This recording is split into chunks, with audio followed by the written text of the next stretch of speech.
La previa de la Copa América es presentada por Galletas Caledonia. Comparte lo mejor de ti. Alimentos Mari. Mari tiene más para dar. Diablitos, va con todo. La mejor forma de comer jamón. Jax. Plum Rose, siempre en tu mesa. Cobro Móvil Vipo, la solución de cobro ideal y rápida que tanto esperaba. Despierta el sabor con Batel. Banco Nacional de Crédito, donde viste justo en el banco. Lucerna, iluminación de calidad para todos sus espacios. Simple TV, así de simple. Pepsi te encanta, te mueve. Gatorade, nada le gana a Gatorade. Inalba, agua 100% pura de manantial.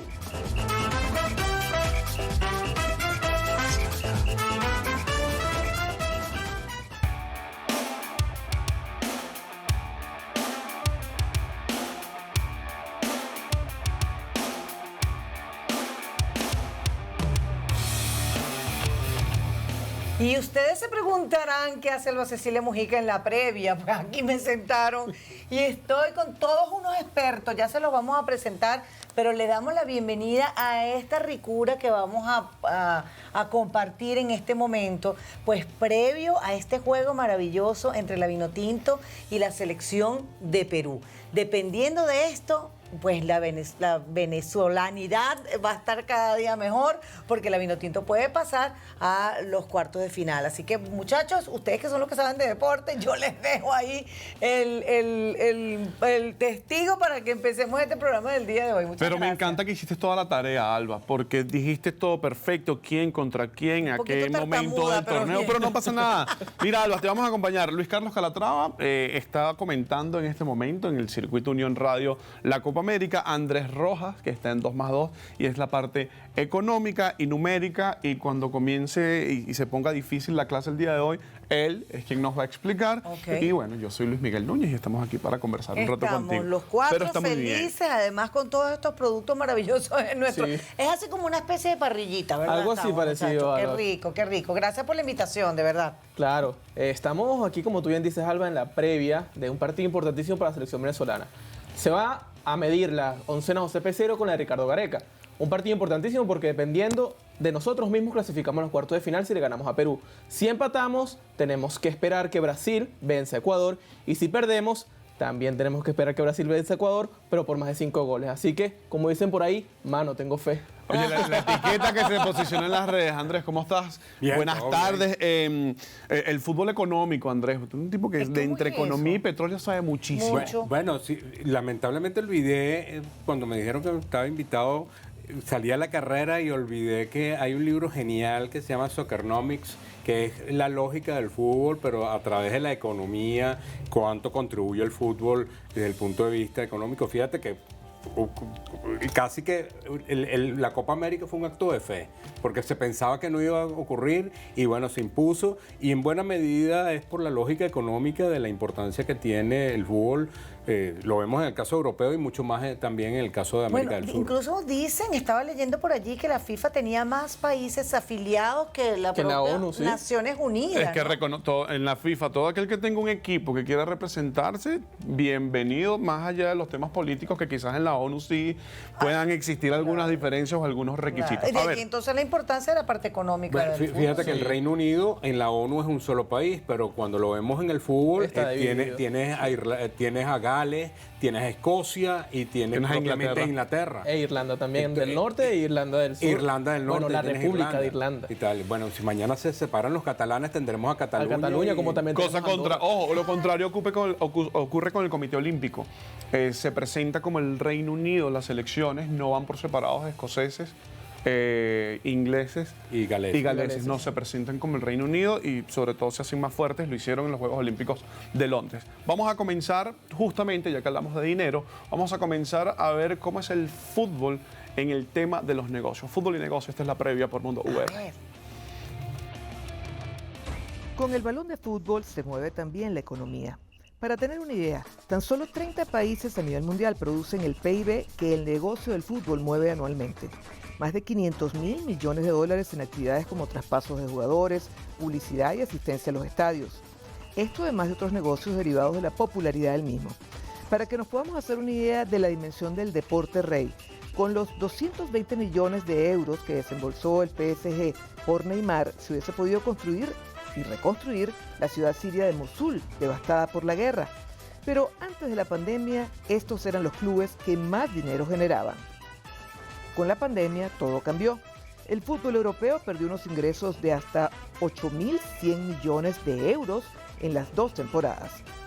También han sido afectados los acuerdos de patrocinio y otras actividades comerciales. Esto trajo pérdidas de entre 2.400 y 2.700 millones de euros. Ya está en pleno la Eurocopa y la Copa América, pero en materia económica para el fútbol aún hay mucho que remontar.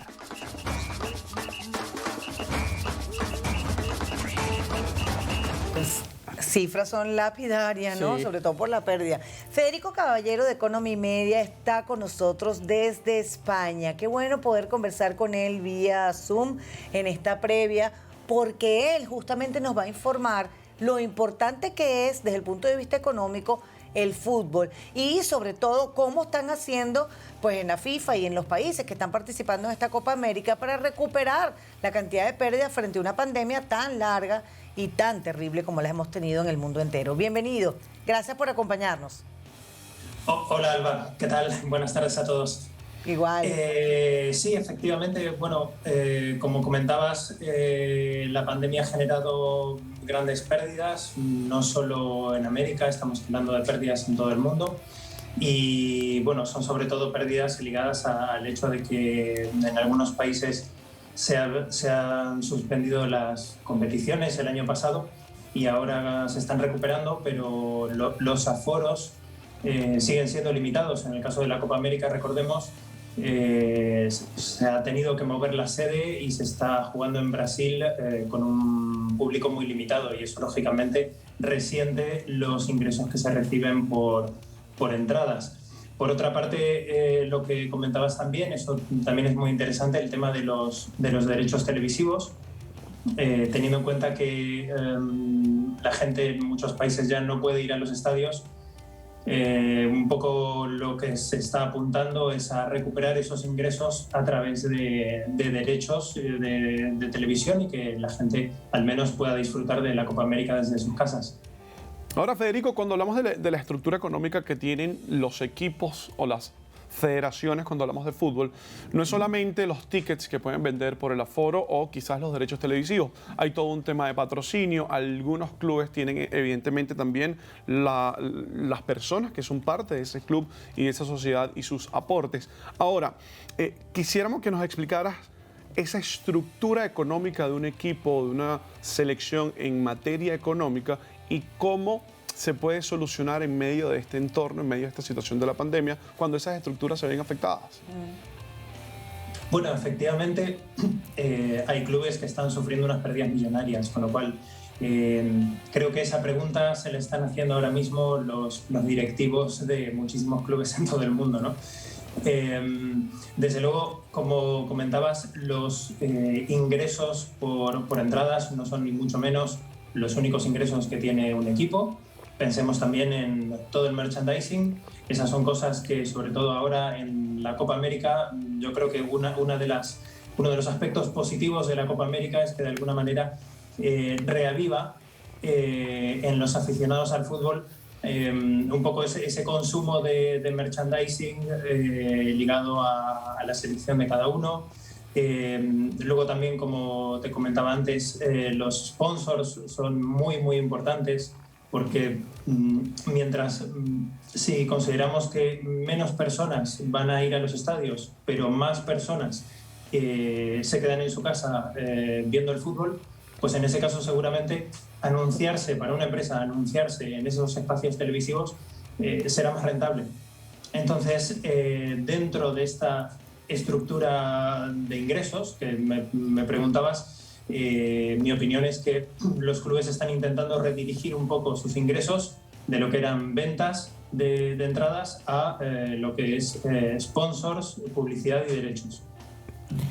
Federico, algunos clubes, sobre todo en Europa, más que en América Latina, cotizan sus acciones en las bolsas de valores. ¿Tú dirías que hay una relación entre un inversionista de un club realmente fanático también de ese club al mismo tiempo? ¿O un inversionista ve más los números y menos los goles? Yo diría que no necesariamente. A ver, te diría que sí y no.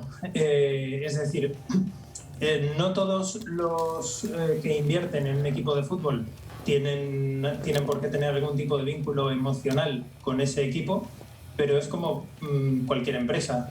Si tú compras acciones de una empresa, tú a lo mejor en ese momento no tienes, especialmente no tienes ningún vínculo con esa empresa, pero en el momento en el que te conviertes en accionista de esa empresa, te interesa que a esa empresa le vaya mejor.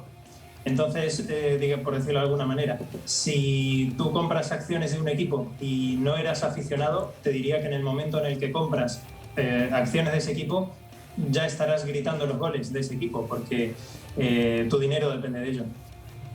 Sí, efectivamente, Federico. Y hablando un poco de también las cuentas económicas, los sponsors, el tema de Cristiano Ronaldo recientemente la Eurocopa influenció bastante en la marca específica que él quitó. ¿Es tan real y tan cierto que un acto en una competencia deportiva influya tanto y bastante como se pudo ver en las acciones de una empresa? Bueno, en el caso de Coca-Cola ha habido una caída en las acciones inmediatamente después al gesto de Cristiano Ronaldo. Bueno, el tiempo dirá si es simplemente una caída puntual que luego Coca-Cola podrá recuperar en el tiempo, o si es una cosa permanente. Estas cosas suelen tener un efecto en el tiempo relativamente limitado. Claro. Pero sí que es verdad que efectivamente cuando hay un sponsor, normalmente ese sponsor lo que espera es que nadie, al menos ningún participante de manera oficial, rechace ese producto, ¿no? Porque al final, si se está anunciando, es para transmitir el mensaje de que es un producto bueno. Sí, Federico, en vista de toda esta situación que tú has diagnosticado, ¿cómo sientes tú que pueden empezar a reinventarse los equipos con miras a que realmente vuelvan a recuperar el dinero perdido, quizás no recuperarlo, pero comenzar a ser realmente activos económicamente cuando ya empieza también a verse una pandemia que está empezando a controlarse, entre comillas, en el mundo entero por el tema de la vacunación a nivel mundial? Entonces, ¿tú sientes que cómo tiene que ser el trabajo de ellos para recuperar económicamente lo perdido? Sí, bueno, ahí podríamos distinguir dos niveles. A nivel deportivo, y ustedes que son tan aficionados al fútbol lo conocerán muy bien, muchos clubes están siendo más conservadores a la hora de contratar jugadores, en el sentido de que los fichajes ya no los vemos a los precios a los que veíamos antes de la pandemia, ¿no? Antes del COVID podíamos ver con mucha facilidad fichajes de más de 100 millones de euros, y eso es algo que a día de hoy es mucho más raro ver, sencillamente porque los clubes a nivel deportivo pues deciden priorizar un poco el ahorro quizás sobre lo que es el armado de una plantilla de jugadores. Luego también se ven muchas operaciones de trueque, que era algo que quizás antes no se daba tanto, pero antes quizás era más común. Yo compro un jugador a otro equipo, le pago la ficha y ya está, y ahora se están dando más operaciones de intercambiar un jugador por otro. De esa manera ninguno de los dos clubes tiene que poner dinero, ¿no? Que es un poco el problema. Y luego eso quizás a nivel deportivo. Más a nivel organizativo, económico, eso dependerá un poco también de la evolución de la pandemia en cada lugar. Ahora mismo se está jugando la Eurocopa y en algunos países se está jugando ya con público. Entonces, en ese sentido, creo que podemos esperar una evolución muy desigual dependiendo de cada equipo y dependiendo sobre todo de la situación de la pandemia, de la situación sanitaria en los países donde esté cada equipo. Federico, nos queda un minuto, pero hay algo que me llama la atención. Hablamos de reinvención, hablamos de derechos televisivos y hay que hablar de Ibai Llanos y cómo en España un twitchero lleva a las redes y a las plataformas de streaming los derechos de una competición deportiva. es el comienzo de lo que vamos a ver en el futuro y cómo quizás el acceso a los juegos de fútbol, en este caso, para los eventos deportivos, va a dejar de ser exclusivo a través de un horario específico en una televisora y comencemos a ver distintas plataformas de reproducción, pero ahora con eventos deportivos. Bueno, esa es una pregunta muy interesante y me encanta porque, como sabéis, desde Economipedia nos apasiona el análisis económico, ¿no? Pero efectivamente es un tema muy interesante. Yo creo que la economía está cambiando mucho y de la misma manera que hace unos años hubiera sido impensable que la gente usara criptomonedas para pagar, pues a lo mejor nos estamos moviendo hacia un escenario en el que el acceso, lo que comentabas, el acceso a las competiciones deportivas, pues es mucho más universal a través de redes sociales o a través de distintos medios.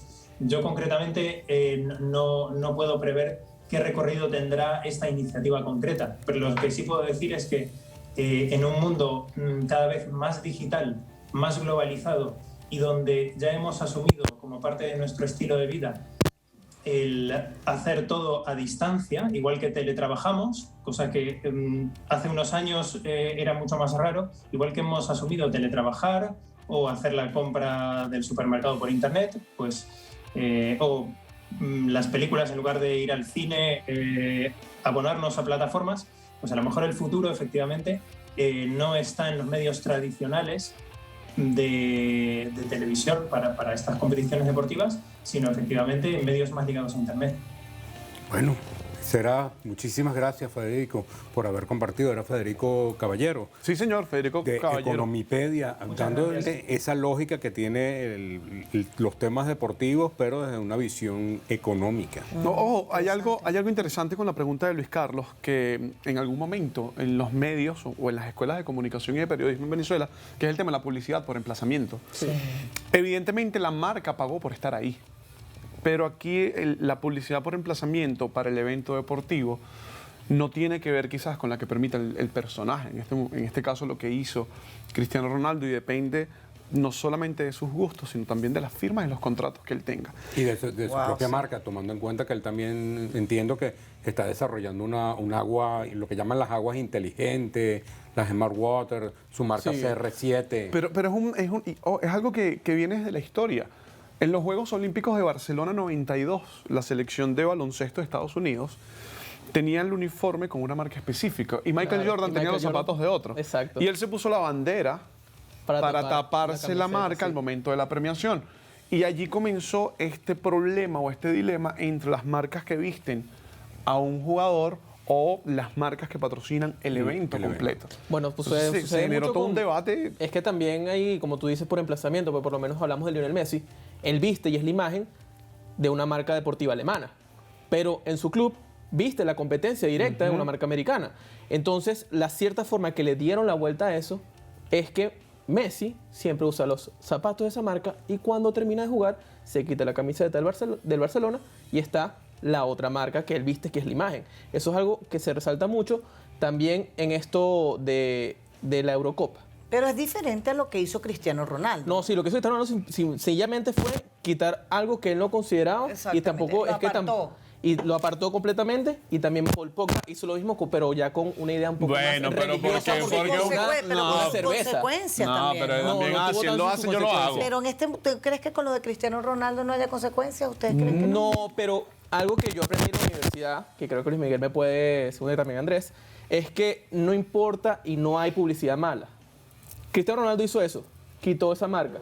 Y aquí estamos todavía hablando de esa marca y sin decirla, creo que todos sabemos cuál es. No, y bueno, y fue una caída en la acción de esta compañía, pero después repuntó nuevamente. Sí pone en el debate pues todo el tema de los cuestionamientos que puedan darse en torno a las gaseosas, ¿no? Y de hecho, si uno revisa, el mismo Cristiano Ronaldo fue en un momento dado, al inicio de su carrera, una figura de esa marca. Sí, entonces, exactamente. Bueno, esa es la cosa, ¿no? Mira, chicos, vamos a hablar de fútbol. Eso, ahí iba yo. Ustedes hablen de fútbol, que son los que saben. Pero has visto la etiqueta, mano tengo fe. Sí. Es como, hermano, ha llegado el momento. Para de sufrir. Por favor. Es como el para de sufrir. Entonces, en esta situación, Venezuela ya tiene más jugadores. Ay, sí, no solamente tiene más pero bueno, los que jugaron, los que tienen 3 partidos van a decir, y nosotros ya vamos al banco. No han hecho ninguno, o sea, destacable. Los defensas de Venezuela con esa línea de 5, hablando un poquito más técnico, que ha tenido José Peseiro. Muy buenos defensores, trabajó una línea de 5 que son 3 centrales y 2 laterales que se van al ataque cuando ellos llegan. Una defensa de 3 muy buena con Adrián Martínez, el Deportivo de La Guaira, Francisco Lamantilla, que en realidad creo que son el mejor descubrimiento que ha tenido José Peseiro en esto tras la ausencia de muchos jugadores. Pero el rival, el equipo de Ricardo Gareca, el argentino, va a enfrentar a Venezuela. Y aquí tenemos un video de la preparación del equipo de la Raya Roja. La selección peruana comenzó este jueves a preparar su próximo partido de la Copa América frente a Venezuela, todavía con el sabor agridulce que le dejó el empate a 2 goles ante Ecuador. Pese a que el 2-2 le dejó la clasificación para los cuartos de final muy encaminada, el combinado peruano presentó 2 versiones muy diferentes en el encuentro frente al tricolor, con un primer tiempo donde se vio ampliamente superado y una segunda parte en la que supo reaccionar para neutralizar una desventaja de 2 goles. En el entrenamiento realizado en la ciudad de Goiânia, los jugadores que formaron el equipo titular ante Ecuador realizaron una suave sesión de recuperación en las instalaciones del hotel de concentración. El encuentro ante Venezuela tendrá lugar en el estadio Mané Garrincha el domingo, donde ambos equipos se jugarán la clasificación para los cuartos de final del torneo.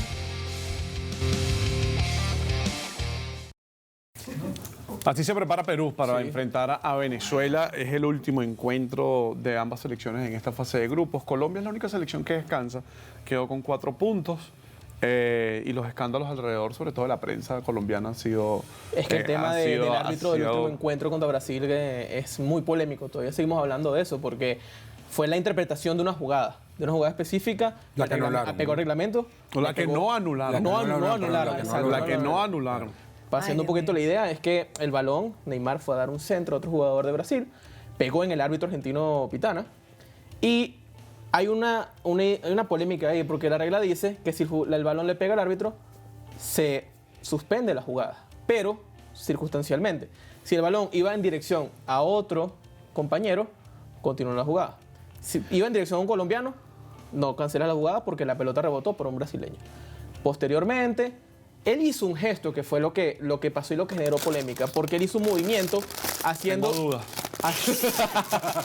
Sigue explicando. Ok, haciendo que iba a detener la jugada y los defensores de Colombia se quedaron normales. Pero la jugada siguió y eso conllevó al primer gol de Brasil, que fue el empate parcial. Posteriormente Brasil al minuto 99 consiguió el 2-1. En la polémica siempre está en esta Copa América, que de principio ya comenzó siendo polémica, pero me quiero quedar también con Venezuela. ¿Qué opinan ustedes de cómo actuó la selección venezolana a pesar de todas las ausencias que ya conocemos? Convocar 13 jugadores del torneo local, no contar ahorita de pasar las Jacks, no contar con sus jugadores estrellas. ¿Qué opinas tú, Luis Miguel? Porque... Estamos comiendo. Dame. Escúchame. Pasé quizás de la molestia en el primer juego a otras situaciones. Y la gente, pero molestia porque si jugaron contra Brasil y tenían todas estas limitaciones. Y la palabra quizás es molestia porque hubo actitudes quizás que son antinaturales al evento deportivo. Es decir, si tú vas perdiendo, lo lógico es que tú busques empatar, no que busques perder por menos. Y eso pasó en algún momento en el primer partido. El juego iba 1-0 y después se puso 2-0 y en lugar de, bueno, vamos a tratar de atacar al rival, que es una condición natural de este deporte, no, era seguirse resguardando para que no quedara peor el marcador. Y en algún momento me causó molestia, porque el baloncesto, el fútbol y el voleibol tienen como condición de que tú buscas atacar el espacio contrario. O sea, es una invasión y tú tienes un objetivo en un terreno contrario. Y Venezuela no buscaba ese terreno contrario. Pero no tenía armas con qué hacerlo. Peseiro lo dijo en rueda de prensa. No tengo jugadores eso es bien odioso con sus propios jugadores en algún punto. Pero eso ¿por qué no tiene armas? ¿Cuáles son las armas que necesita? No, jugadores de características ofensivas. El único que tenía era Fernando Aristigueta, que tampoco es un jugador de mucho gol. A ver. A pesar de ser delantero. Esa fue mi posición con respecto al primer partido. Ya después, con Colombia creo que hubo un poquito más de coraje. Además, el resultado los ayudó. Además, hay 2 etiquetas en las redes con la selección. Mano, tengo fe. Y Sam Wilker y Wilker Fariñez. Sí, digamos que tuvo su mejor actuación en ese partido en específico.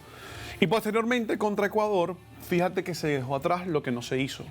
Cuando se vio perdiendo, no fue bueno, me voy a mantener resguardado, sino que ya hubo otra actitud. Vamos a buscar. Claro, vamos a pisar ese terreno contrario. Pero es donde te digo que no tiene figuras ofensivas, porque los 2 goles fueron del central Adrián Martínez y el lateral derecho Robert Hernández. Pero entonces tiene una nueva actitud. ¿Ustedes sienten que hay una actitud distinta? No, hay una actitud de me voy a poner la camiseta. No sé qué opinas tú, Andrés. Me voy a poner la camiseta y no importa qué va a pasar, yo voy a jugar. La percepción que yo tengo era que vamos a llegar a la Copa América a ver qué pasa, pero con una actitud bastante pesimista, por lo menos por parte de la afición. No, sí. Y creo que eso yo sí, me imagino que eso pasó con el equipo y eso ha pasado también con la fanaticada. Es decir, de un primer juego a un segundo, donde cambiamos de actitud muy a la venezolana, quiero decir, o sea, que cambiamos de ánimo rápidamente y entonces de haber estado pues apesadumbrados, tristes, pues ahorita tú ves ese ánimo nuevamente de estar pendiente del fútbol,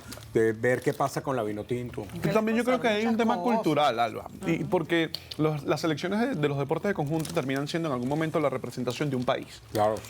¿Qué pasa? Yo percibo que hay una desconexión entre los que en teoría nos estaban representando y la ciudadanía, y aquí no hablo como periodista ni como alguien que está presente en los medios.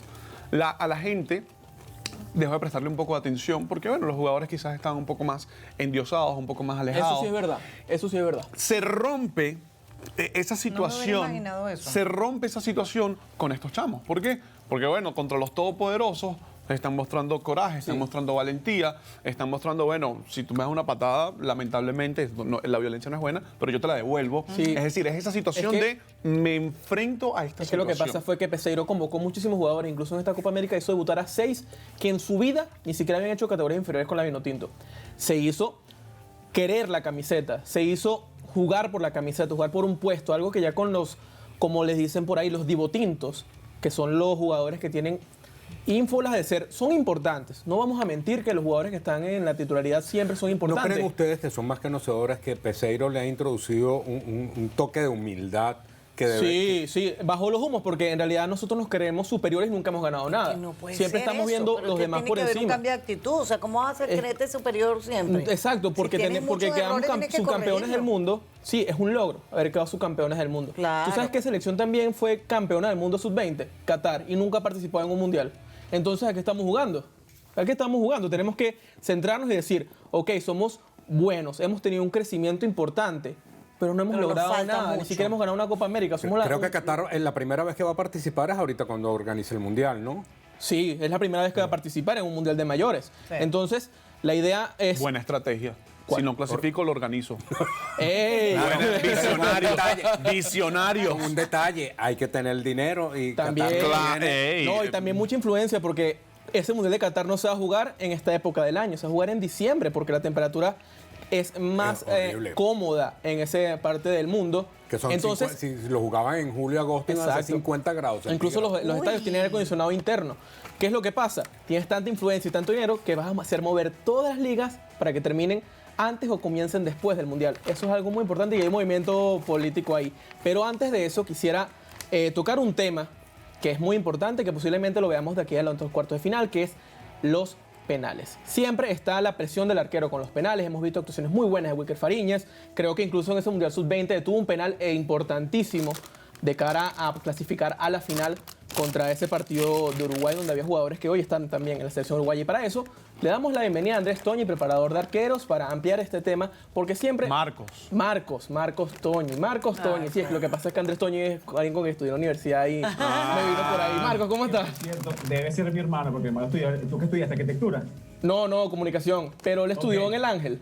¿En el colegio? Correcto. Exacto. Andrés, ¿sí? Calatrava, tienes cara de arquitecto, hermano. Yo también estudié en el Ángel hasta sexto grado, después me moví para el San Ignacio. Oye. Marcos, ¿cómo estás? Todo bien, gracias a Dios. De verdad que gracias por la invitación. Un placer enorme poder contar un poco las experiencias que uno ha vivido, ¿no? En la poca carrera futbolística que puede haber tenido. Bueno, pero no importa porque tienes la perspectiva y es estar bajo los tres palos en situaciones de apremio. Un juego definitivo en el que se busca clasificación durante los 90 minutos, antes de hablar de penales y de esa regla que ahora tienes que tener al menos un pie sobre la línea y los árbitros se ponen súper fastidiosos, sobre todo antes de sonar el silbato. Pero ¿Cómo asume un portero la responsabilidad que tiene con el equipo? Es el único que puede jugar con las manos y es el que se encarga de evitar que caigan los goles. ¿Cómo asume esa responsabilidad en un momento determinado? Es mucha la angustia que genera ese tipo de responsabilidad. Está de más decir pues, que la posición de portero es una de las más ingratas que existe en el campo de fútbol, porque si un delantero falla 5 goles, quedaste 0-0, pero si un portero se come un gol, perdiste el partido 1-0, ¿no? Es muy estresante tener esa responsabilidad, sobre todo el portero que es como que obviamente es el menos activo en el campo, por decirlo de alguna manera, y siempre tienes que estar alerta. Jugadas que no te esperas a lo mejor y tienes que tener esos reflejos, esa actividad. Es muy estresante de verdad estar todo el partido pendiente del juego. Marco, tú preparas a muchachitos para ser arqueros, para jugar fútbol, para tener valores, para tener la disciplina que significa el fútbol. ¿Qué es lo principal que tú les enseñas a ellos sobre eso que decía Luis Miguel, del sentimiento que tú tienes y de la responsabilidad tan grande que tienes frente a un equipo? Y de lo que significa, por ejemplo, que frente a un penalti, bueno, tú no puedes atajarlo, pues, por ejemplo. ¿Cómo manejar esas frustraciones en esos niños? Es muy difícil. Los chamos pequeños, sobre todo, hoy en día no estoy entrenando a las categorías pequeñas de San Ignacio. Sí estuve 2 años ya, por diferentes razones tuve que salir de ahí. Pero es difícil, sobre todo, no solo un penal, en el partido que hayan perdido, tú le ves la cara a los chamos de esta frustración, como tú dices, Alba Cecilia. Es muy difícil manejarlo, pero ahí es cuando entra tanto no solamente el preparador de porteros, sino también el entrenador en sí y sus mismos compañeros, ¿no? Uno siempre trata de rescatar lo bueno que se hizo, obviando lo malo, no tanto obviándolo, sino decirle, mira, te pasó esto, te metieron este gol por esta razón, vamos a trabajar en la semana esto precisamente, vamos a reforzar lo que ya has venido haciendo bien en el arco, y ese tipo de cosas, ¿no? Hablar mucho y sobre todo rescatar esas cosas buenas que hacen el partido. Sí, específicamente, Marco, y que te quería preguntar, ¿qué pasa por la mente de un arquero cuando estás en ese momento de quedarte en el arco, tienes un jugador a 12 pasos, todos los ojos posiblemente del mundo te están viendo, por lo menos el mundo futbolístico? ¿Cómo se prepara el arquero para eso? Y qué, o sea, me voy a lanzar por la izquierda, me voy por la derecha, le voy a leer bien los ojos, me voy a quedar en el medio. O sea, ese momento creo que es de los más importantes que tiene un jugador en su carrera. Sí, totalmente cierto. Fíjate algo. Uno a lo largo del tiempo va como también viendo los movimientos de un jugador cuando va a patear. A mí yo tuve la suerte de ser entrenado también por Andrés Jiménez, el Paraguas Jiménez, y en uno de los equipos de la selección estaba Luis Mendoza, Mendocita, y él siempre a los porteros nos recomendaba siempre verle la posición, ¿no? Sobre todo de las manos. Claro, son milésimas de segundos que una milésima de segundo que tardas ya te quedas fuera de balance, fuera de base, ¿no? Pero es cuestión de práctica también. Y como ustedes lo han visto, ¿no? Mucha suerte. El portero, por lo menos en mi caso, hablando de mi caso, es tomar la decisión. Más o menos podrás haber conocido o estar conociendo al jugador en un torneo largo y sabes por dónde puede ir la pelota, ¿no? Y tú tomas la decisión, mira, me voy a tirar por la izquierda. Pero siempre un poquito estudiando también la posición del cuerpo del pateador, que tiene que ser muy rápido, porque si no, te quedas parado en el medio del arco y bueno, yo creo que es mejor tirarse para un lado y quedarse parado en el medio. Marco, justamente ¿qué recomendación, qué crees tú que debe hacer un jugador, un portero, en esta realidad de redes sociales? Es decir, cuando no existían redes, un jugador ya ni sencillamente esperaba a los comentaristas de periodistas, pero no tenía esa interacción con la gente, porque más allá del comentario que pudieras recibir. Entonces, ¿cuál sería la recomendación que tú le das o cómo debe afrontar psicológicamente esa realidad cuando una vez termine el juego, prenda su celular y empiece a ver las redes sociales. Si es positivo, pues obviamente no va a haber nada que atender, pero si es negativo, realmente a veces es muy duro tener que ver lo que uno lee en las redes sociales con una afición muy severa, en muchos casos injusta. Sí, no, totalmente. Mira, eso de que hablas de las redes sociales, hoy en día ese auge de las redes sociales, cuando nosotros jugamos un suramericano, un premundial sub-20 en Colombia. Mi primer partido fue contra Argentina.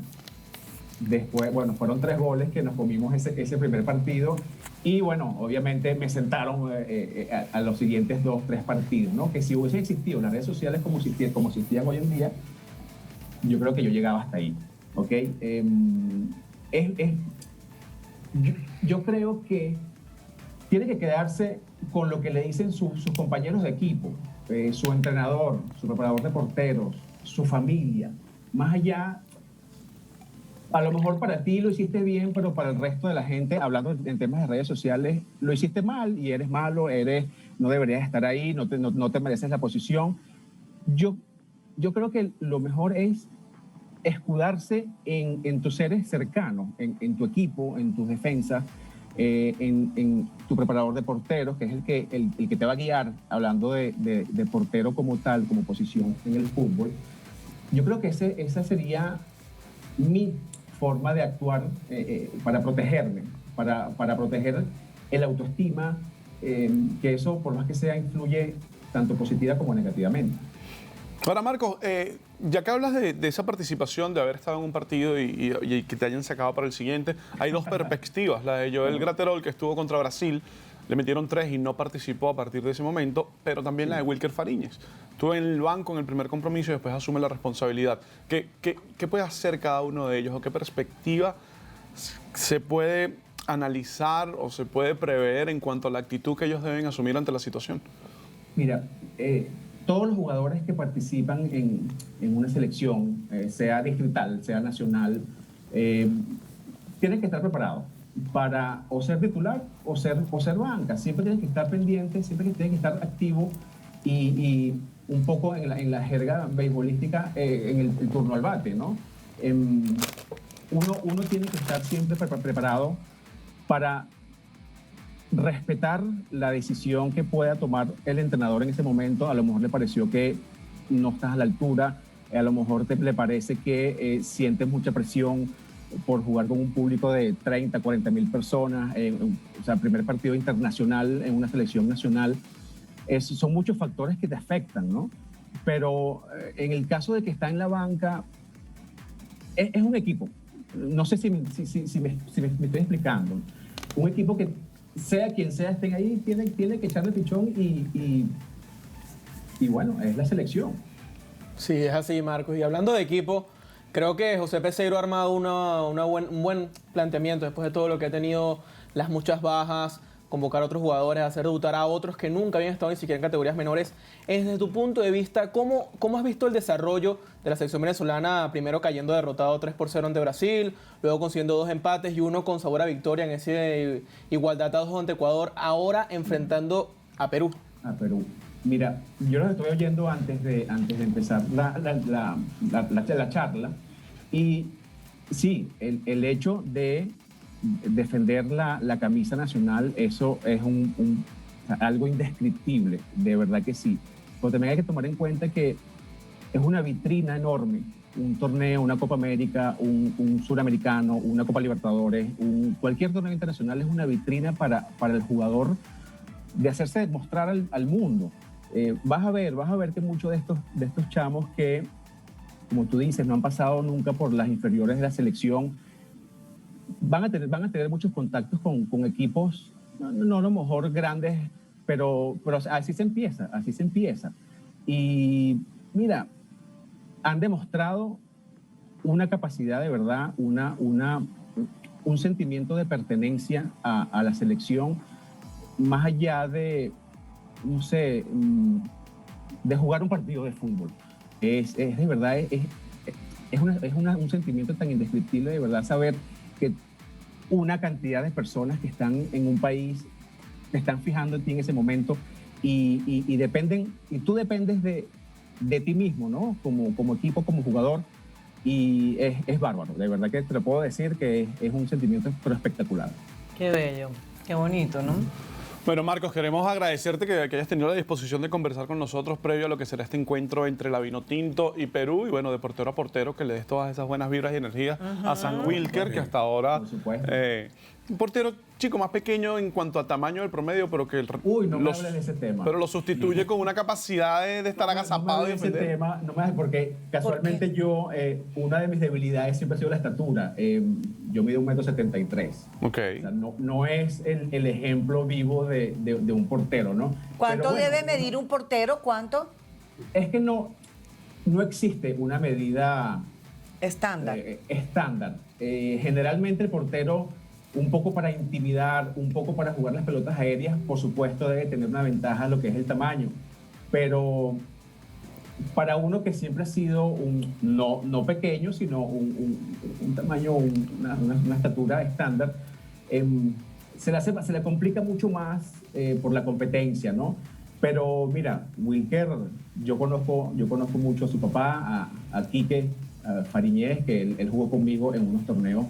Y yo conozco a Wilker desde hace mucho tiempo. Bueno, él no me conoce a mí, no nos conocemos, pero sí sé que él acompañaba a su papá a los partidos y mira, el tamaño de verdad que no importa. Sí, puede ser importante, como no, puede ser algún factor, algún extra que le pueda dar un portero, pero mira, todo depende de uno.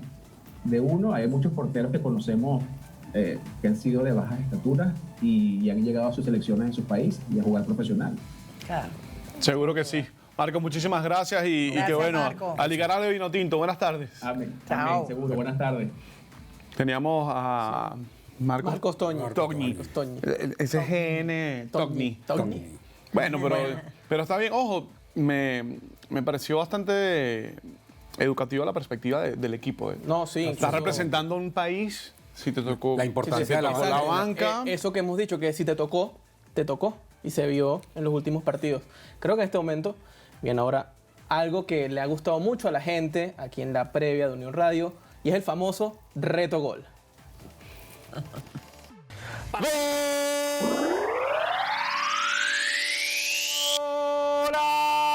¡Golazo de Venezuela! ¡Gol!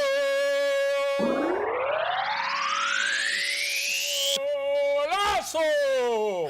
26. ¡Gol! 3 segundos y medio. Vale. ¡Gol!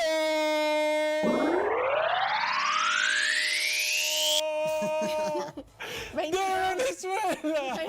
22. ¡Gol!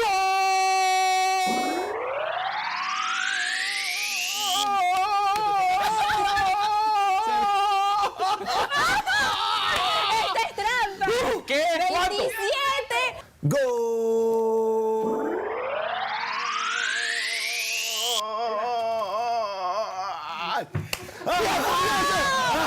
¡Acaba de destronar! ¡Gol!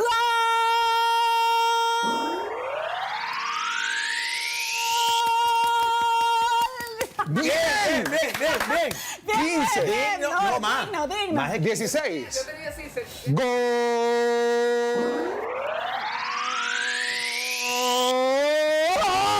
Me quedo ahí. Bien. 18. Me mareó un pelo. ¡Gol!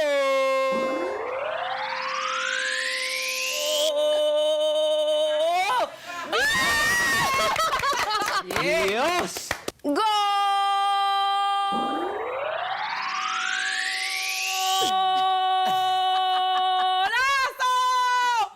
No puede ser. ¿Qué? No, ese tiempo iba retardado, porque para mí fueron como 40 segundos. Igualito. ¡Gol!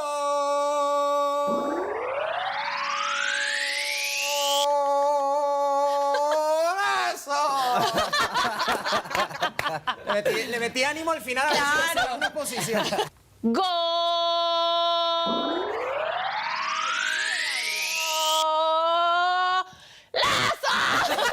El lazo no cuenta.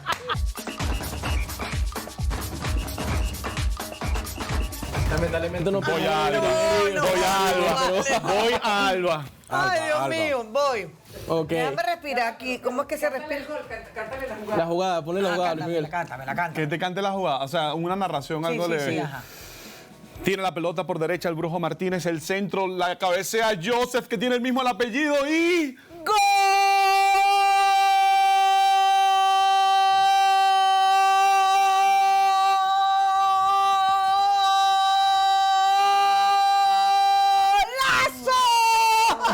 Muy bueno. Bien, 12 está bien. No había pensado en mí. No, ¿cómo Aquí que en no? esta previa estoy demostrando que quiero ser parte de este equipo. Y eres ¿no? favorita. Y no le ha pasado lo de Oscar Martínez. ¿Qué le pasó? Le dio un beriberi. Sí, dijo que Bueno, se le ha pero- perdido el De conocimiento. verdad, gol, me mareé. No, vale, muchachos. Ay, que esto es demasiado para mí. Gol. No, ¿de verdad? Esto le pasó a Oscar. Andrés. Le toca a Andrés. Vamos, Andrés, vamos. Andrés es una persona seria. Eso va a ser como un gol. Un gol económico, Andrés. Mira, igual, nos imaginamos Sí, nada, una jugada. no, Sí, nos imaginamos una jugada. Dame pauta y yo, porque si no, no siento. Y... Tiro libre para Venezuela, le va a pegar Rómulo Otero, la distancia aproximadamente 27 metros con 15 centímetros, un ángulo de 90 grados y la dirección del viento está este-oeste. Le pega Otero, pasa por encima de la barrera y... ¡Gol!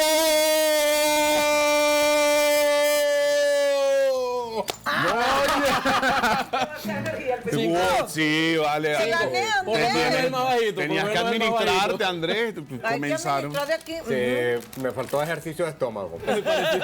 Sí, yo tengo miedo en participar en este evento justo por eso. Pero bueno. Te toca, mi amor, ahorita ya. Bueno, ¿y quién va a narrar? ¿Quién va a narrar? ¿Vas a narrar tú para trabajar? Vamos. Tiro de esquina. Está Soteldo para patear el centro. En el medio campo se encuentran Fernando Aristigueta, José Martínez. Todos buscan esas cabezas. Centro. Dispara. Aristigueta se la consigue. ¡Cabeza! ¡Gol!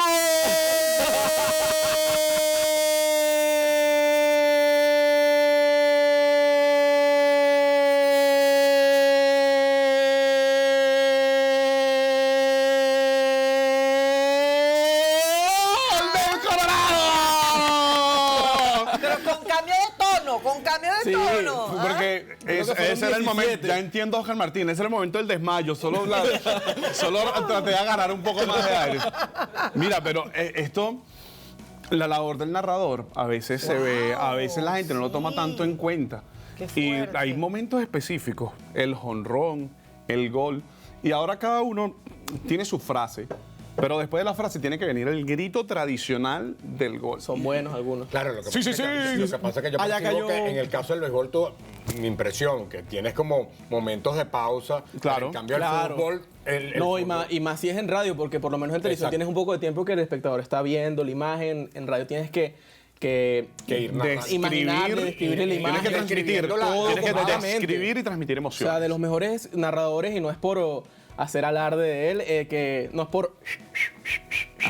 que yo he visto en radio, es Giancarlo Figulo, por cómo te describe toda la jugada y como él está frito, empieza a hacer cosas locas. ¿Tú sabes que describe frito para nosotros. Frito como unas tortillas Jacks. Mira, ¿sabes lo que hizo ese personaje?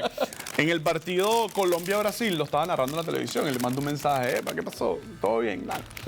Y me dijo, ya te voy a mandar tu Yo viaje. tengo un familiar, falleció, pero él le gustaba ver su partido de fútbol, pero escuchar los narradores de radio. Lo disfrutaba más y él decía que no era igual. No es lo mismo, no es lo mismo, exactamente. No es lo y que él mismo. prefería lo que le iba ir viendo cómo el narrador de radio le iba describiendo la jugada. Sí, siempre la descripción y la narración de radio es muy interesante. Yo tengo, soy el más joven de este grupo, como podrán notar, como se habrán dado cuenta. Tengo Ahora muchos dilo sin recuerdos. llorar.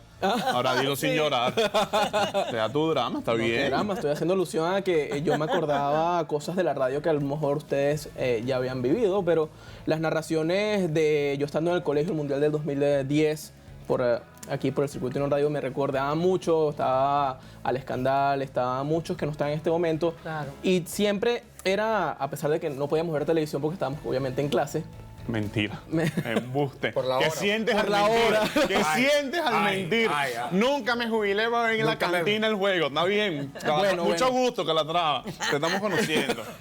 Pero sí, tú sabías qué estaba pasando, que posiblemente a una edad de 12, 13 años, tú entendías que estaba pasando en la pantalla, pero no sabías exactamente qué estaba pasando al otro lado, qué táctica se veía, y eso sí tiene la radio, que te describe absolutamente todo, incluso el planteamiento táctico, quién está por un lado, quién está por otro, pero la televisión, a pesar de que lo estás viendo, no es lo mismo. Pero es que depende, porque en la televisión también hay muchos de estos personajes, y te lo digo como comentarista, si bien en otra disciplina, el baloncesto es más rápido todavía. No, sí, totalmente. Y el comentarista es mucho más corto. O sea, mi comentario tiene que ser 5 o 6 segundos pero quien está narrando, quien está llevando la transmisión, muchas veces tiene la función de entretener. Y el comentarista es el que tiene la función de informar. Sí. Porque esas personas ahí están como presentadores.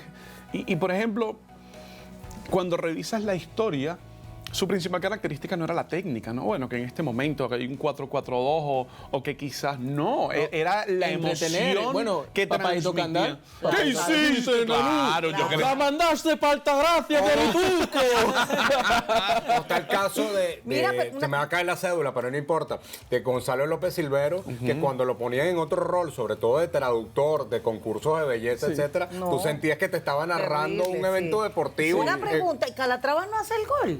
¿El reto? Ah, no, es que ya lo hizo, apareció grabado. Ah, yo no me di cuenta. ¿Y no has mejorado tu propio récord? Ajá. No, bueno, no sé. Pero vamos a hacerlo otra vez. ¿Cómo es eso que nos vas a negrear? Y vas a tener... Vamos, entonces ahora te voy a narrar yo el juego. 25. Ahora te voy a narrar yo el juego. Oye, qué honor tengo, Alba, que me narre la jugada. Oye, que voy a poder decir que a Cecilia narró una jugada para que yo cantara el gol. Dile que está jugando Brasil y que el gol va a ser de Neymar. En este momento está jugando Brasil y el gol va a ser de Neymar. Le va a pegar. Le va a pegar. Desde el punto penal. Desde el punto penal. Le pega a Neymar. Le pega a Neymar y... ¡Gol!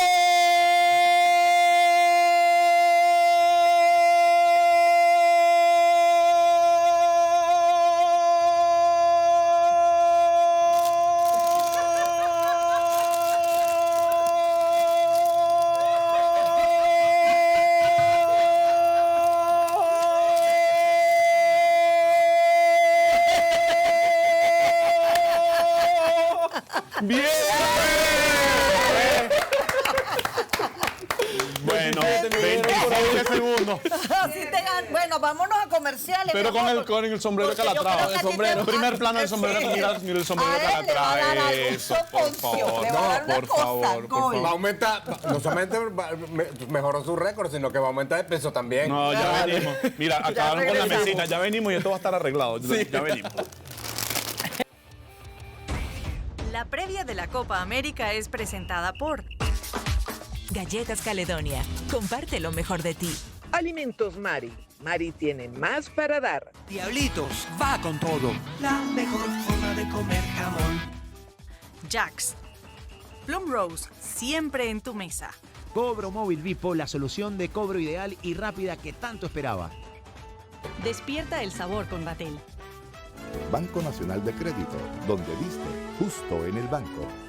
Lucerna, iluminación de calidad para todos sus espacios. Simple TV, así de simple. Pepsi te encanta, te mueve. Gatorade, nada le gana a Gatorade. Inalba, agua 100% pura de manantial.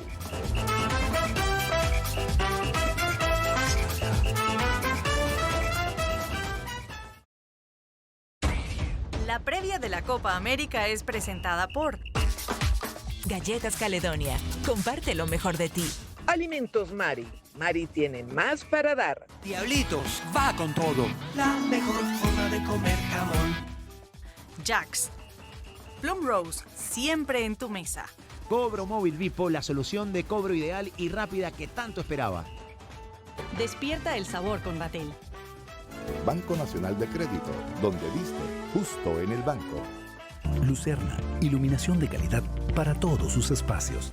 Simple TV, así de simple. Pepsi te encanta, te mueve. Gatorade, nada le gana a Gatorade. Inalba, agua 100% pura de manantial.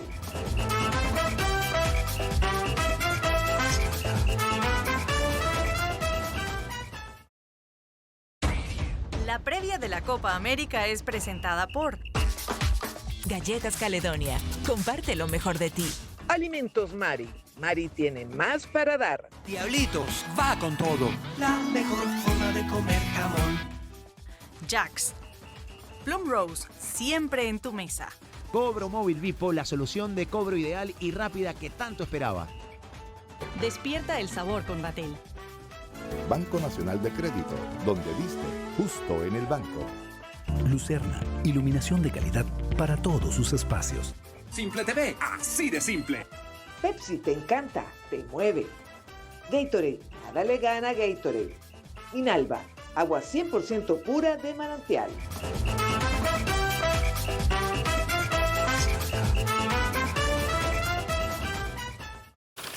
No incluido.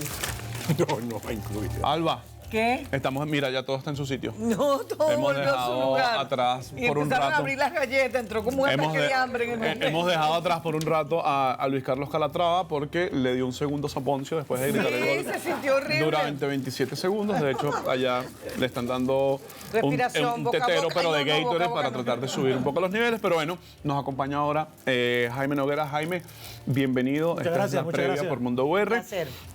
Podríamos conversar desde el punto de vista de rehabilitación, desde el punto de vista de agente FIFA, de alguien que tiene el ojo clínico para ver y para observar a prospectos y a jugadores. Y quizás por ahí pudiéramos comenzar. ¿Cómo se identifica a un chamo que viene subiendo con ciertas características y con cierto nivel de juego que permite a una persona con buen ojo proyectarlo en el futuro como un profesional en esta disciplina?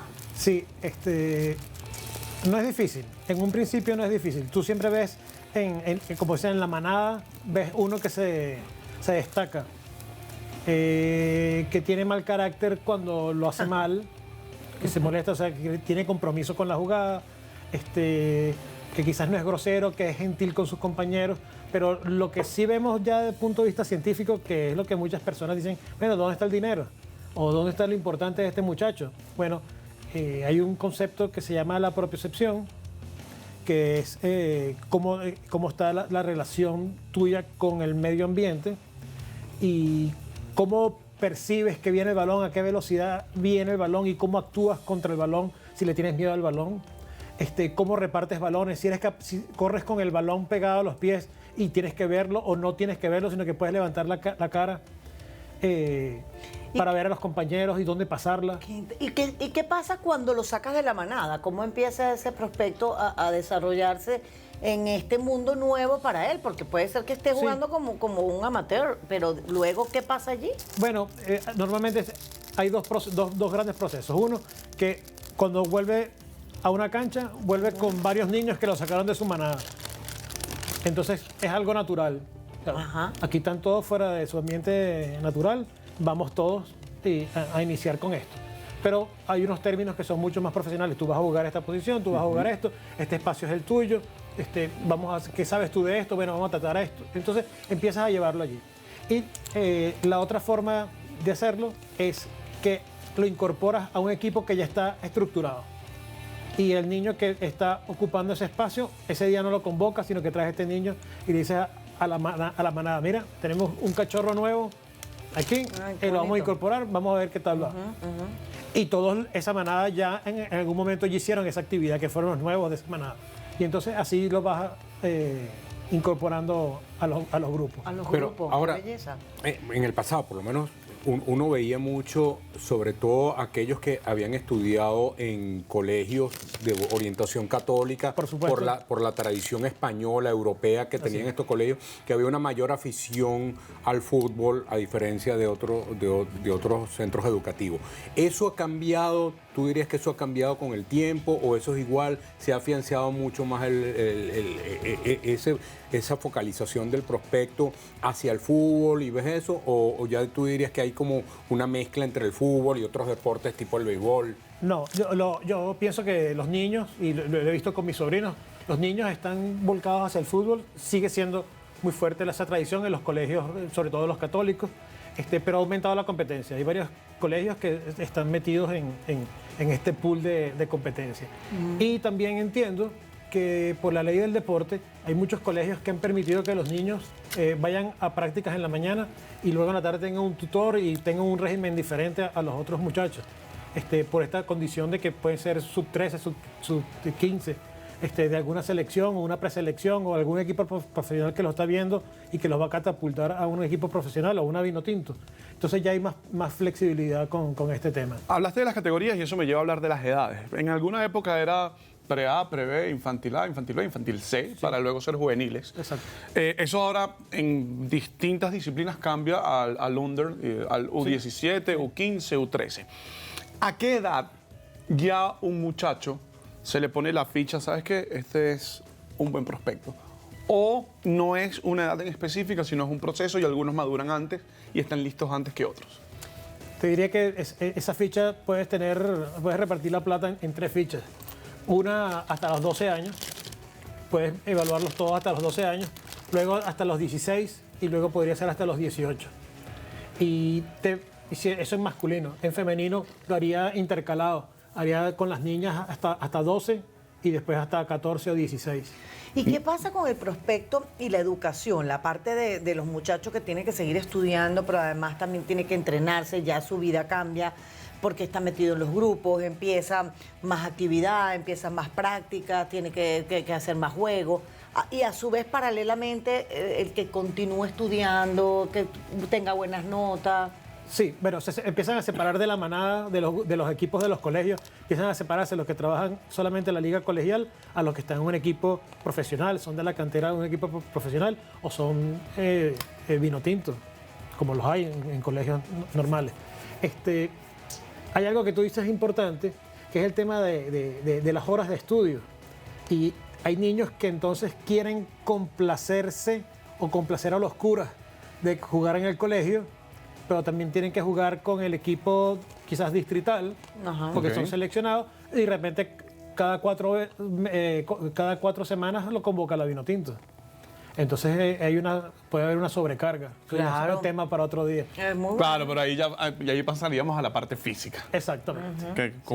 ¿Cuánto puedes exponer al entrenamiento a un joven que viene y que muscularmente quizás se está desarrollando y no está totalmente definido? Y puedes cambiar la pregunta.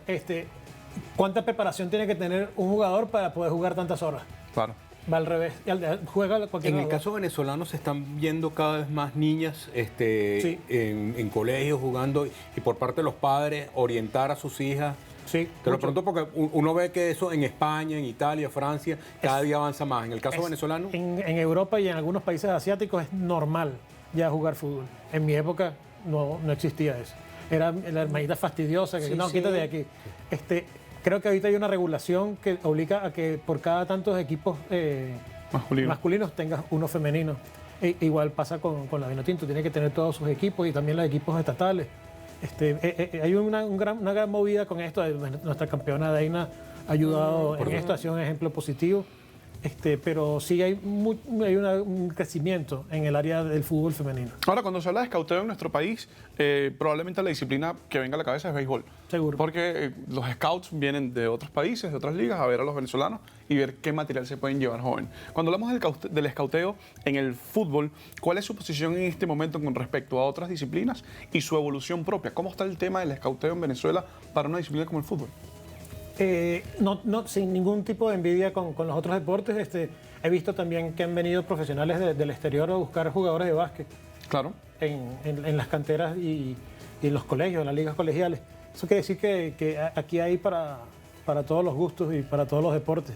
Gracias a Dios. Pero el trabajo de ustedes para escoger ese prospecto, ¿cómo es? Tú te llegas a un colegio y empiezas a ver un partido normal de fútbol. Yo estaba viendo el programa antes. Con quinto B. Como ustedes daban antes en el programa, yo lo estaba viendo. Okay. La pregunta, ¿cuánto mide un portero?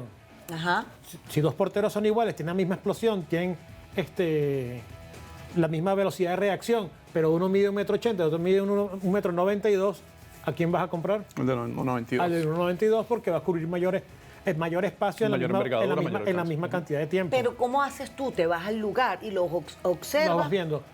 Simplemente eres un espectador más de ese juego que esos muchachos ni se imaginan que ahí hay alguien que los está fichando. Lo que pasa es que cuando nosotros estamos viendo la televisión, él tiene un punto de vista de lo que está viendo, él tiene otro punto de vista. Cada uno tenemos un filtro. Claro. Él tiene un filtro con unas rayas que van de arriba hacia abajo y otras horizontales, y va viendo los desplazamientos, cómo se proyecta en el juego. Hay un tema que yo le digo... O sea, eso está vectorizado prácticamente. Sí, sí. Hay ciencias aplicadas al deporte y hay que usarlas.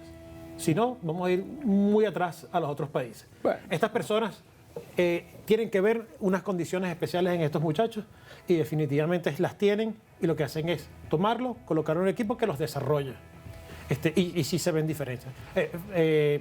Cómo se ubican ante una jugada, cómo en vez de ir todo hacia el balón hay uno que se diferencia por una banda.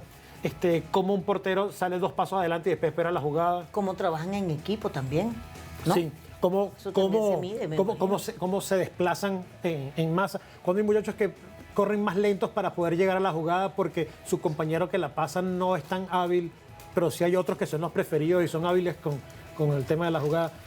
Todo eso se estudia, Y por eso es que te digo que hay equipos que dicen, bueno, ok, este muchacho es rápido, vamos a ponerlo con 2 compañeros que sean más rápidos y que también pasen el balón. Entonces las primeras 2, 3 seguro fallan, pero la tercera empiezas a ver resultados. Por ejemplo, el gol de Venezuela, que ha salido por todas partes del mundo, el centro. Ajá. El centro de Castillo. Eso no es caído del cielo. Eso es practicado. Eso es practicado.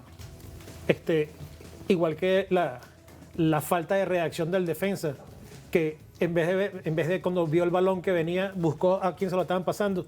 Eso no lo puede hacer. Es un defensa que no puedes contratar, sino que tienes que saber que ese balón va allí y tienes que estar ubicado a dónde va a caer. Y entonces, practicado, claro, y qué distancia hay entre tú y el portero. Y si esa pelota tú calculas que va a caer ahí, tú vas a voltear a ver si está el portero tomándola o si te vas a ocupar tú de la pelota. Pero la diferencia para que él pudiera llegar, el venezolano, es cuando el defensa voltea. Ahí está el punto de diferencia. Ahora, y yo sé que esto le interesaría a Andrés, en términos de dinero siempre se habla de las firmas de los peloteros. Sí. En términos de dinero, una firma de un futbolista, ¿en qué rango está? Ok. Casi la diferencia, la gran diferencia entre fútbol y béisbol es que en fútbol tengo entendido que desde el colegio que lo firma o que lo ficha, cuando empiezan a crecer o a cambiar de equipo, algo de esa ficha del contrato del fichaje le va cayendo a todos los equipos anteriores. Es como una cascada. Exactamente, hay una repartición. Hasta que le llega al Colegio La Salle le llega un poquito de... De hecho, hasta el Caracas Fútbol Club, en algún momento, cuando salieron Ronald Vargas, Joseph Martínez, iba cosechando de todo lo que pudo tener en su camada en aquel gran momento. Eso sí. En cambio, en béisbol no funciona así. En béisbol tuviste tu firma, toma tu plata. Persona y agente. Y eres mío. Si tu agente es tu papá se quedó con tu plata. Si tienes un agente, hay un porcentaje que le queda al agente. Algunos, para hablar en serio de esto, algunos de forma legal, otros de forma ilegal, porque Major League Baseball tiene limitado cuánto puede ser el porcentaje. Que entiendo que incluso también los cambios de equipo de un jugador en el fútbol son totalmente distintos que en el béisbol. En béisbol nunca vas a ver, está prestado. No, eso es algo del fútbol. Exacto. Eso es algo del fútbol. Los préstamos es algo del fútbol. Es igual que en el deporte americano, béisbol y baloncesto, hay muchos más transacciones que incluyen posibles selecciones en draft, porque sabes que viene el futuro de tus universidades. En el fútbol no. En el fútbol tú no haces proyecciones, bueno, a futuro me das a tal jugador. No, los cambios son uno por uno o dentro de la negociación y dinero. Que por cierto, ahorita que mencionas eso, acaba de producirse una decisión de la Corte Suprema de los Estados Unidos limitando un poco, porque se han generado unas distorsiones enormes, sobre todo por el tema del deportista que hace vida dentro de la universidad y todas las negociaciones alrededor de patrocinios, etcétera, que se han generado lo leíamos en estos días en el programa de radio, una enorme polémica en los Estados Unidos, y es una decisión judicial que limita enormemente los ingresos propios de la universidad y la posibilidad de ese estudiante, y la decisión se toma para proteger la parte académica del estudiante, ¿no? Sí, aquí hay dos posiciones globales importantes. El béisbol va a cambiar, o ya cambió, porque ahora va a haber el sistema de draft. Ahora tienes que tomarlos de la universidad, eso quiere decir que tienen que estar todos estudiando, todos los muchachos que vayan a jugar pelota en todos los países. Entonces, eso va a ser un tema complicado. Y en países como Asia, el tema está en que quizás no tienen una cantera, una población que puedan, en algunos países árabes, sino que los compran. Claro. Este muchacho sirve, viene de un país que no le da las condiciones óptimas y podría estar mejor. ¿Te parece que sí lo vale? Sí, aquí está la plata. Lo compra. Que entiendo que eso lo han hecho un poco en los Emiratos. Popularmente, a realazo. Popularmente. Qatar, creo que también. El tema de los Emiratos, incluyendo que hay un equipo que lo llaman equipo ciudad, equipo país, equipo, Ok. así es la traducción, porque, bueno, Fly Emirates y todo Emirates, y es porque tratan de hacer esta migración de los deportistas y de esa identificación de su población con este deporte. Bueno, Jaime, te agradecemos muchísimo que nos hayas acompañado. Jaime Noguera estuvo con nosotros. Qué interesante esto, ¿no? Sí. Muchacho. Estuve en el Juego de Colombia Ok. y traje suerte. Bueno, O sea está que bien. hoy, también, bueno, hoy también. entonces tú vas a encabezar esas encuestas que vamos a ver a continuación. A ver qué piensa la gente. Mano, tengo ¿Quién fe. gana? Tengo fe. La Vinotinto. Gana la Vinotinto. Sí, señor. Vamos a revisar justamente las encuestas. ¿Qué piensa la gente con respecto a este compromiso, la Vinotinto contra Perú? Dando los titulares, espero que el juego pasado les dé a entender ellos que si pudo la banca empatar con la selección de Colombia, que es también un tremendo equipo, espero que ellos ganen.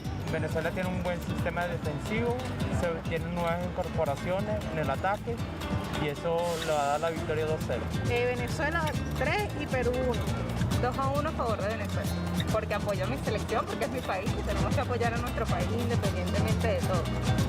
El partido se jugará en el Estadio Nacional Mané Garrincha en Brasilia y el mejor escenario para la Vinotinto en su clasificación a los cuartos de final es una victoria contra los peruanos para así no depender de otros resultados.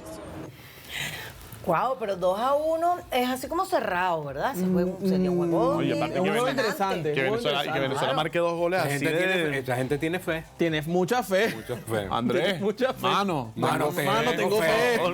Diciendo que se ha posicionado en las redes sociales y es un sentimiento nacional. Y todo comenzó de un meme. Sí, de un meme de Vin Diesel. Vin Diesel, el con la camisa de Vinotinto haciendo Rápido y así. Furioso, Ajá. tiene una camisa como la tuya de la Vinotinto. Por Photoshop. Me faltó aquí mi... Pero tiene, Mano, y tengo así fe. que, mano, tengo fe.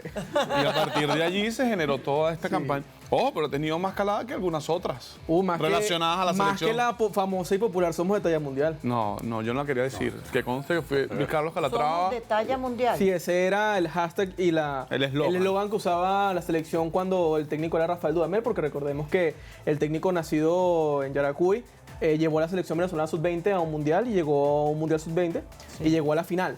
Entonces, desde entonces usaba el hashtag Somos de Talla Mundial porque claramente tuvimos una generación que intentábamos llevar a la selección absoluta. No lo hemos hecho de la mejor forma. Hay muchos nombres de esa selección mundialista en este equipo. Soteldo, Wilker Fariñez, Ronald Hernández. Pero estamos hablando de 3 de más de 23 que tenía esa convocatoria. Entonces el trabajo de Talla Mundial no se ha hecho tan bien. Bueno, igual lo mismo ocurría cuando participaron en el Mundial de Egipto en 2009. Pero todavía está Salomón Rondón de esa época, está también, Salomón Rondón. Sema Velázquez. Sema Velázquez. Rafael Romo era el tercer portero. En ese momento era el primer portero. Claro, pero en esta selección era el tercer portero. Sí, bueno. Claro. Mano. No, tengo fe, tengo fe.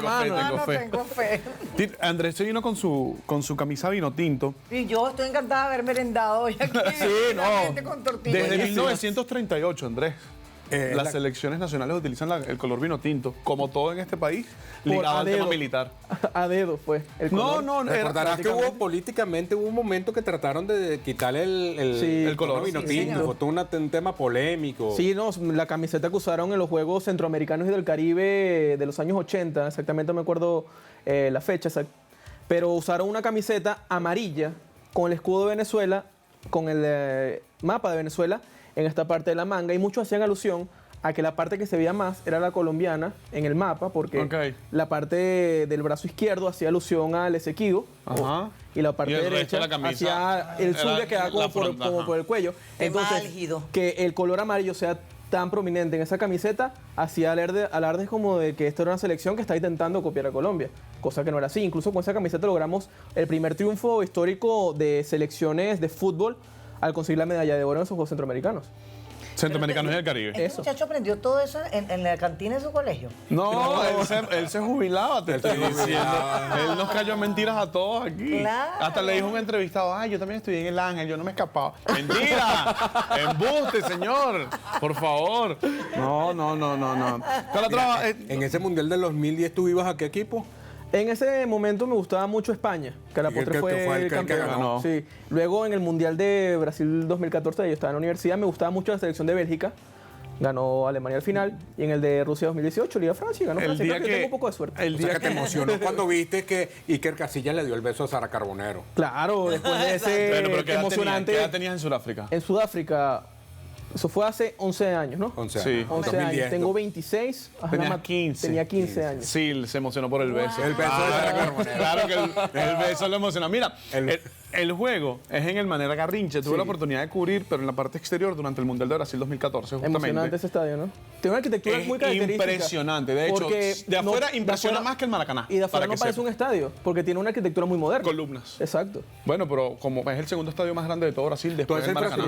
Es la nueva infraestructura que hicieron para el No. Muy pocos estadios hicieron para... El único así resaltante que me acuerdo ahorita es el Arena Pantanal. Sao Paulo. El Arena Pantanal que lo hicieron para esta competencia. Lo demás lo que hicieron fue remodelarlo. No, pero para el Mundial, el Arena Corinthians de Sao Paulo fue uno de los nuevos. Sí. Ahí le ganó Argentina a Holanda a la semifinal. Sí, pero lo que hicieron fue remodelar Maracaná y remodelar el estadio Mané Garrincha, pero las mismas estructuras son de incluso los mundiales anteriores de Brasil. Con el estadio, Andrés, que te gusta la historia, con el estadio de Brasilia formó parte de lo que fue la planificación de la ciudad de Brasilia, que fue una ciudad que fue construida justamente para ser la capital.